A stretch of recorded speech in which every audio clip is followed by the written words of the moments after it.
সংসদে পাশ হলো ২০২৬-২৭ অর্থবছরের ৯,৩৮,০০০ কোটি টাকার এক বিশাল বাজেট। আর আজ থেকেই এটি দেশ জুড়ে কার্যকর হচ্ছে। বাজেটে সাধারণ মানুষ ও ব্যবসায়ীদের জন্য বেশ কিছু স্বস্তিদায়ক পদক্ষেপ নেওয়া হয়েছে। নতুন বাজেটে সাধারণ করদাতাদের করমুক্ত আয় সীমা ৩,৭৫,০০০ টাকা থেকে বাড়িয়ে ৪ লাখ টাকা করা হয়েছে। অর্থাৎ ব্যক্তির বার্ষিক আয় ৪ লাখ টাকার নিচে হলে তাকে কোনো আয়কর দিতে হবে না।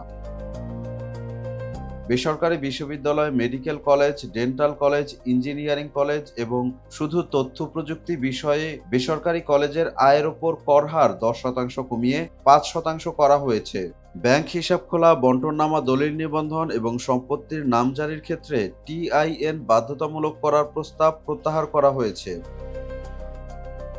বিনা প্রশ্নে ফ্ল্যাট ও প্লটের প্রকৃত মূল্য আয়কর নথিতে দেখানোর সুযোগও প্রত্যাহার করা হয়েছে। এছাড়া ডিজিটাল বিজ্ঞাপনে ভ্যাট ১৫% থেকে কমিয়ে ৫% করার প্রস্তাব করা হয়েছে। গতকাল মঙ্গলবার সংসদ অধিবেশনে এই বাজেট অনুমোদন পায়। এবারের বাজেটের শিরোনাম গণতান্ত্রিক, মানবিক ও অন্তর্ভুক্তিমূলক অর্থনীতির অগ্রযাত্রা।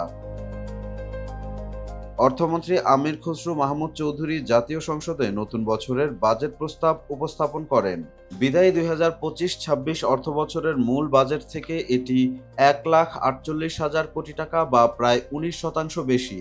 এই বাজেট দেশের মোট জিডিপির ১৩.৭৩%-এর সমান।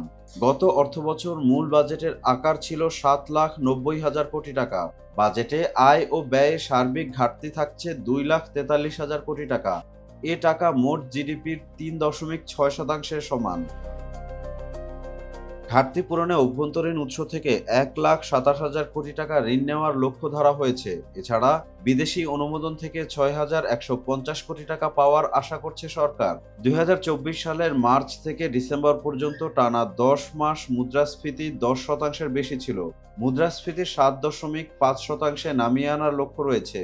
সব মিলিয়ে নতুন বাজেটটি আপনার কাছে কেমন মনে হলো? আপনার মূল্যবান মতামত কমেন্টে জানান।